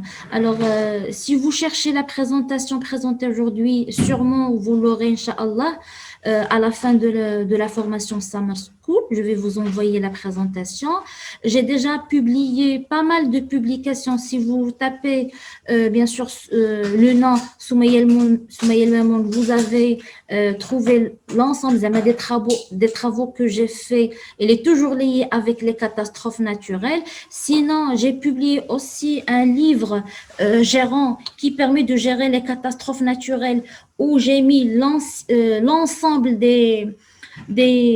l'ensemble des travaux que j'ai fait, comment évaluer un risque, parce qu'un risque, il y a degré bien sûr, d'évaluation, il y a comment s'appelle, vulnérabilité, propagation, il y a pas mal de choses. Sinon, vous avez bien sûr mon contact, vous pouvez me contacter si vous avez plus d'informations. Je serai disponible à vous répondre.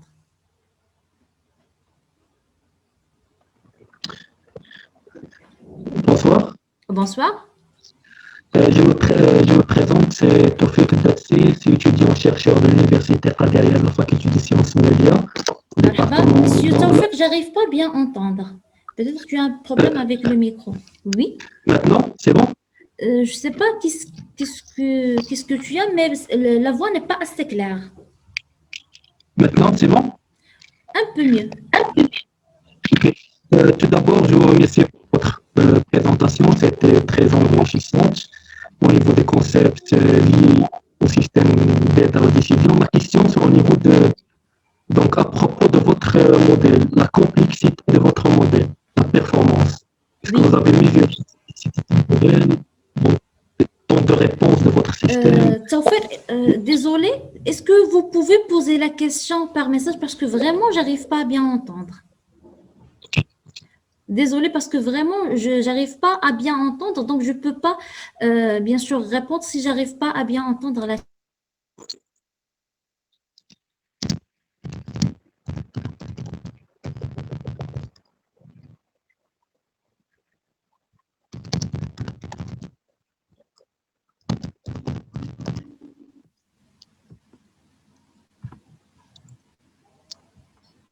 Allô?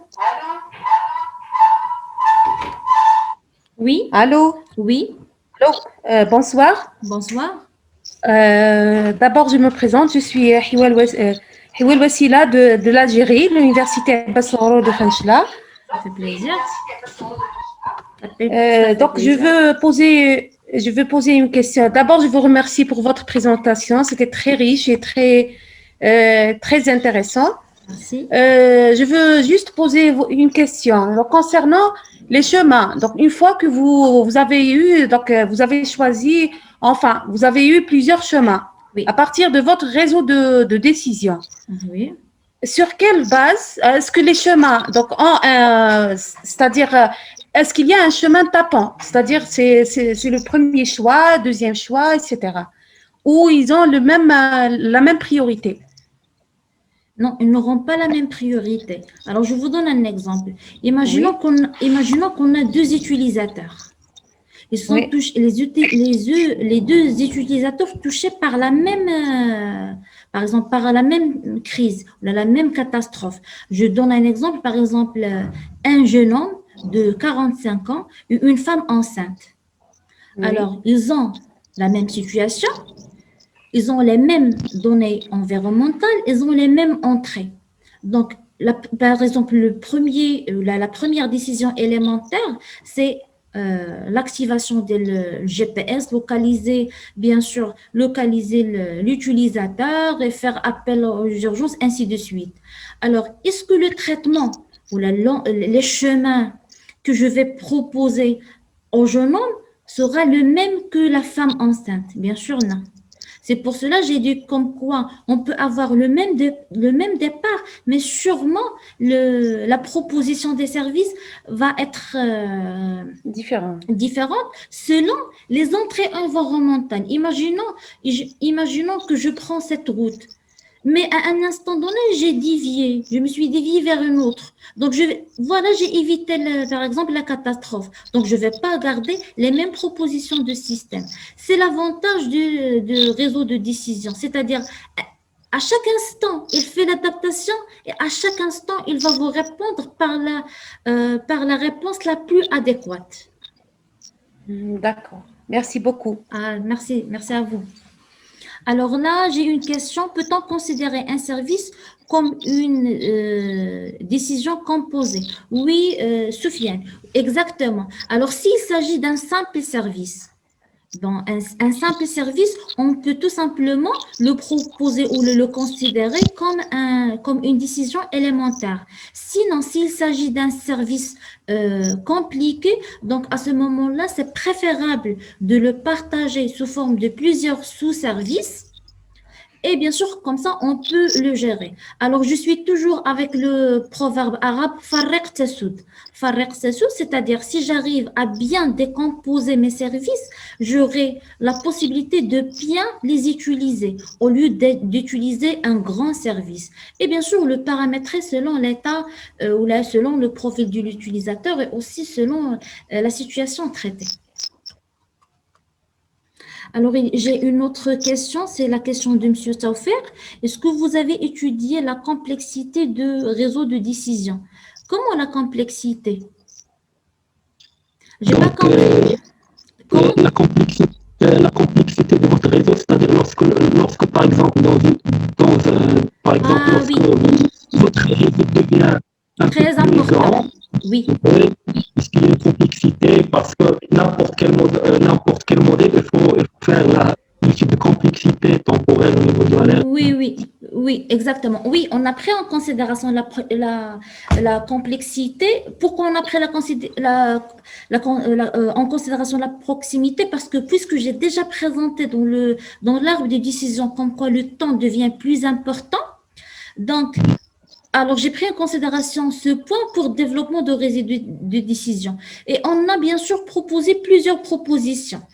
La première proposition, c'est le catalogue de services que j'ai déjà présenté. C'est-à-dire, au lieu de chercher dans un réseau de décision qui contient, par exemple, 1000 décisions, 10 000 décisions, donc, si je suis pressée, Donc, je peux tout simplement chercher dans le catalogue de services.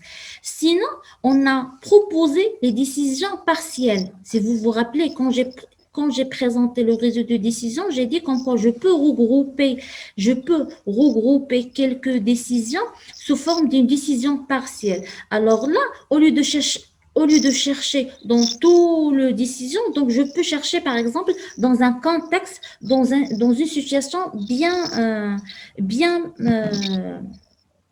précise. Sinon, si par exemple je suis face à une situation, je n'ai pas trouvé de réponse ni dans le catalogue de services, ni dans les décisions partielles. Donc, je préfère prendre le temps, chercher dans l'ensemble de réseaux de décision et proposer un service sûr. Alors, au lieu, qu'est-ce que vous préférez? Avoir une décision qui, ça peut être n'est pas la décision adéquate, ça peut être n'est pas la fonction adéquate, ou prendre le temps et avoir une décision adéquate. Donc, pour moi, je préfère la sûreté que la rapidité. Merci. Parce que je dis toujours, puisque je traite une situation critique, la vie humaine, elle est toujours précieuse. Donc, peu importe les autres critères, donc je mets toujours en haut la vie humaine en faisant appel au slogan de mes recherches, c'est maximiser les gains et minimiser les dégâts. Alors, bien sûr, il y a plusieurs propositions, comme j'ai déjà présenté, chercher dans les contextes, catalogue des services, partitionner, bien sûr, un réseau de décision. On a aussi la possibilité de fusionner un réseau de décisions, mais en cas d'urgence ou là, en cas critique, on peut bien sûr prendre le temps et chercher dans un réseau, même s'il est compliqué, pour avoir une information ou un service sûr.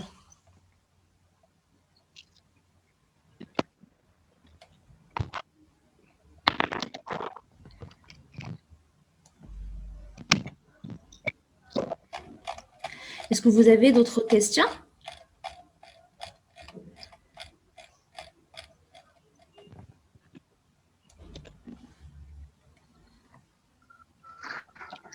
Bonjour. Bonjour. Je m'appelle Wadi Ednan, doctorant à l'Université d'Agadir. Oui. Je vous remercie tellement pour votre exposé. Merci. Je me demande concernant la matrice d'adjacence que vous avez citée. Oui. Est-ce que son rôle se résume uniquement à représenter le graphe autrement? Ou bien on peut extraire d'autres informations à partir de cette matrice, par exemple le calcul des puissances successives ou bien recherche des valeurs propres. Oui, exactement. L'objectif de la matrice adjacente, c'est pas que la représentation, mais l'exploitation de l'ensemble de solutions proposées par la théorie de graphes. Parce que comme vous avez vu sur la présentation, c'est vrai, j'ai un réseau de décisions, je peux paramétrer mes décisions ou mes informations, mes solutions comme je veux, mais je peux les faire d'une manière graphique. Je ne peux pas l'implémenter sur machine. C'est pour cela qu'on est opté pour une matrice adjacente. Et bien sûr, la partie que je n'ai pas mentionnée parce que ça va prendre beaucoup de temps, c'est que la matrice adjacente a deux rôles. C'est présenter le réseau de décision ou l'implémenter et la même chose, et bien sûr, relier les nœuds à travers un coup. Bien sûr, le coup de l'arc. Et bien sûr, à travers le coup de l'arc, je peux parcourir le réseau et peux, bien sûr, trouver l'élément suivant et aussi l'élément précédent. Merci. Ah, c'est un plaisir.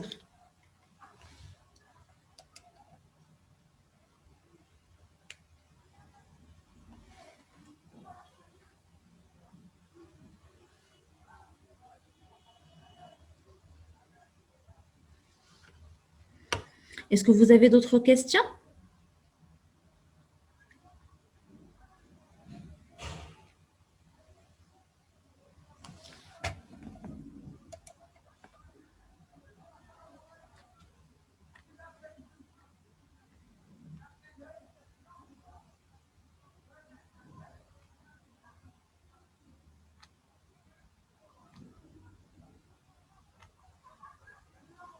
Alors, si vous n'avez pas de questions, je vous remercie de votre aimable attention et de votre participation et l'intérêt que vous portez à notre activité Summer School qui est en 3e édition. Alors, je vous ai déjà envoyé un mail pour installer quelques outils parce qu'Inch'Allah, le vendredi, vous aurez un TP avec le monsieur Taha. Donc, bien sûr, si vous voulez faire avec lui le TP, c'est préférable d'installer l'ensemble des